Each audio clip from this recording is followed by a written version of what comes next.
పితా పుత్ర పవిత్రాత్మ నామమున ఆమేన్. ప్రియ స్నేహితులారా, మీ అందరికీ దేవుని యొక్క దీవెనలు కుమ్మరించమని ఈనాటి దివ్య బలి పూజ పట్టణాల ధ్యానాంశానికి మిమ్మల్ని అందరినీ కూడా ప్రేమతో ఆహ్వానిస్తూ ఉన్నాను.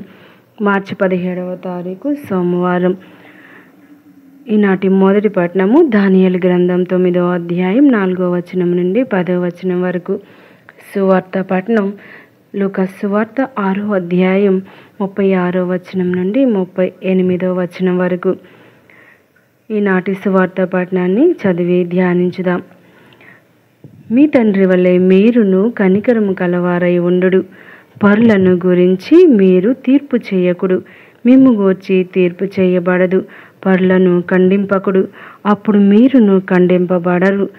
పరులను క్షమింపుడు, మీరును క్షమింపబడుదురు. పరులకు మీరు వసుగుడు, మీకు వసుగుబడును. కుదించి అది మీ పొర్లిపోవు నిండు కొలమానంతో వసుగబడును.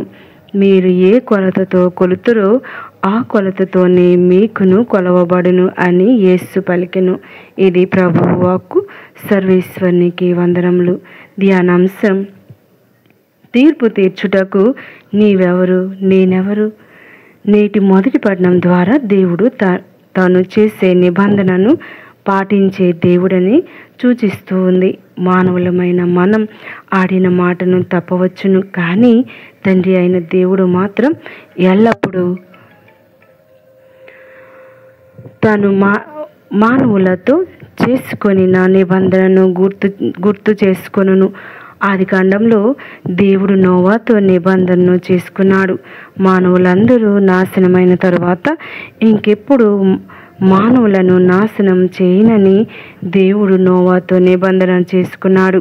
ఆదికాండం 9వ అధ్యాయం 117వ వచనం. ఈనాటి సువార్త విశేషం మనలను దయ కనికరము కలిగి జీవించమని బోధిస్తూ ఉంది. ఇతరులను తీర్పు చేయుటకు గురి చేయరాదు, వారిని తిరస్కరించరాదు అంటూ పరులను క్షమింపుడు అని ప్రభు మనకు ఆదేశిస్తూ దేవుని దయ కనికరములకు సాక్షులుగా ఉండమని తాను జీవించి తన జీవిత విధానాన్ని మనకు ఆదర్శంగా చూపిస్తూ ఉన్నాడు. ప్రభు కరుణామయుడు, దయామయుడు, దీర్ఘశాంతుడు, ప్రేమనిధి. ఆయన అందరికీ మేలు చేయును. తాను కలిగించిన ప్రాణికోటిని నెనరుతో చూచును. కీర్తన 145:89వ వచనం. ప్రియ సహోదరి సహోదరుల, తీర్పు తీర్చేవాడు దేవుడే. తీర్పు తీర్చగల అర్హత ఆయనదే. మరి తీర్పు తీర్చుటకు నీవెవరు, నేనెవరు? ఏ దోషము లేనివాడు నిష్కళంకుడు మాత్రమే తీర్పు చెప్పవలెను. యోహాను సువార్త 6వ అధ్యాయం. వ్యభిచారమున పట్టుబడిన స్త్రీ ఉపమానంలో యేసు ప్రభు ఈ గుణపాఠాన్ని వారికి నేర్పించాడు. మదర్ తెరేసా ఇలా అన్నారు: మీరు ప్రజలను తీర్పు తీర్చడానికి వెళ్తే వారికి ప్రేమించటానికి మీకు సమయం ఉండదు.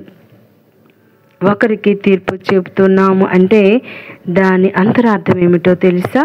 వారిని క్షమింపలేకపోతున్నామని, వారి దోషములను తగిన ప్రాయశ్చిత్తం, శిక్ష అని భావించడమే. అటువంటి అసమాన తీర్పు చెప్పక యోబు చేసిన ప్రార్థనను జ్ఞప్తికి తెచ్చుకుందాం. ప్రభు, నేను పుట్టిన నాటి నుండి పాపాత్ముడనే అంటూ తీర్పరిగా నేను తగను, నీవు నన్ను క్షమించు అన్నట్లు నేను వీరిని క్షమించుటకు శక్తినిమ్ము అని అనుదినము పలుకవలెను. ప్రియ స్నేహితులారా, మరి ఈనాటి దివ్య వాక్యాలకు మనం హృదయాన్ని, మనస్సును కేంద్రీకరించినట్లయితే దేవుడు మనతో మాట్లాడుతున్నటువంటి విషయం కూలంకుషంగా 3 వచనాల్లో తెలియజేస్తూ ఉన్నాడు. దయా కనికరము కలిగినటువంటి జీవితాన్ని జీవించమని, మరి ఇతరుల పట్ల దయగలిగి ఉండమని ప్రభు మనల్ని ఆదేశిస్తూ ఉన్నారు. మరి మన తప్పుల్ని గమనించమని, మరి తన తప్పులు ఎరిగినవాడు ధన్యుడు అంటూ మనల్ని ఒక మెట్టు ఎక్కిస్తూ ఉన్నారు.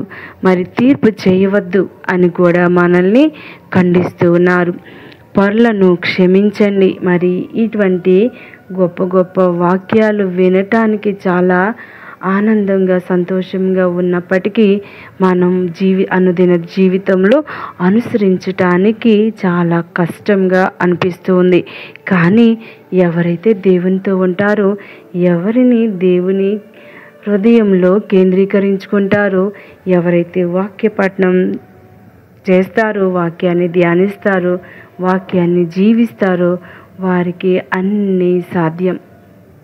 ఎందుకనగా క్షమించేది మనం కాదు, ఖండించేది మనం కాదు, తీర్పు చేసేది మనం కాదు, మన తరపున ఆ దేవుడే ఖండిస్తాడు అన్నటువంటి విషయాన్ని మనం ఎప్పుడు కూడా మరువకూడదు. ఎందుకనగా ప్రతి వ్యక్తి దేవుని యొక్క రూపంలో సృజింపబడ్డాడు. మరి ఆ వ్యక్తిలో దైవ రూపాన్ని చూడలేకనే అనుదినం అనుక్షణం ఖండించటానికి మన నోరు తెరవబడకూడదు, మన చేయి చూపబడకూడదు. మరి అటువంటి ఒక గొప్ప భాగ్యాన్ని దయచేయమని అనుదినం దేవుణ్ణి అడగాలి, దేవుణ్ణి గోజాడాలి. లేకపోతే మన జీవితం అంతా ఇతరుల గురించి చెడుగా మాట్లాడటం, చెడుగా చెప్పడం, చెడుగా ఆలోచించటం చేస్తే మదర్ తెరేసా అన్నట్లుగా ఇతరులను ప్రేమించడానికి మనకి సమయం ఉండదు. మన సహోదరుని ప్రేమించకపోతే దేవుణ్ణి ప్రేమించలేము. మన హృదయం ఎల్లప్పుడూ కల్మషంతో నిండిపోయి ఉంటుంది.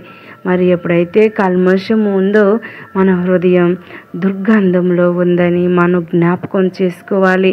ప్రతిరోజు ఎవరికైతే మనం చెడుగా మాట్లాడుతూ ఉన్నామో వారి పట్ల ఒక్క మంచి మాట అయినా మాట్లాడదాం. ఎప్పుడైతే ఇతరుల చెడును ఆలోచిస్తూ ఉంటామో వారి గురించి ఒక్క మంచి మాట, ఒక్క ఆలోచన చేద్దాం. ఒకవేళ వీలు పడకపోతే ప్రభువా నన్ను క్షమించండి అని ఆయన్ని గోజాడదాం. కళ్ళు మూసుకొని ప్రార్థన చేద్దాం. దయగలిగిన తండ్రి, కృప కలిగిన మా దేవ, ఈ యొక్క తపస్కాలం మా యందు ఒక దీవెన కాలముగా మార్చమని అడిగి వేడుకుంటూ ఉన్నాం. ఇతరులను క్షమించే బదులు ప్రతిసారి కూడా ఖండించటానికే మా యొక్క పెదవులను ఉపయోగిస్తూ ఉన్నాం. ప్రేమించటానికి బదులు ద్వేషించటానికి ఉపయోగిస్తూ ఉన్నాం. మంచి క్రియలు చేయటానికి బదులు చెడు క్రియలతోనే మొదలు పెడుతూ ఉన్నాం. మమ్మలను, మా తప్పులను క్షమించండి ప్రభువా. మాకు కావలసిన వరాలను కుమ్మరించండి. ఈ తపస్కాలం ఒక దీవెన వర్షంగా మార్చమని అడిగి వేడుకుంటూ ఉన్నాం. మా యొక్క ఉపవాస ప్రార్థనలు, దాన ధర్మాలు, వారి తర్వాత మీ యొక్క కృపను కూడా మాపై కుమ్మరించమని, మమ్మందరినీ కూడా నీకు ఇష్టమైన బిడ్డలుగా మార్చమని అడిగి వేడుకుంటున్నాం నాయనా. మా యొక్క చిన్న బిడ్డలందరినీ ఆశీర్వదించండి. ఉద్యోగానికి వెళ్తున్న ప్రతి ఒక్కరికి మంచి ఉద్యోగాన్ని దయచేసి ఎల్లవేళ మమ్మ కాచి కాపాడండి. ఆమేన్. పిత, పుత్ర, పవిత్ర ఆత్మ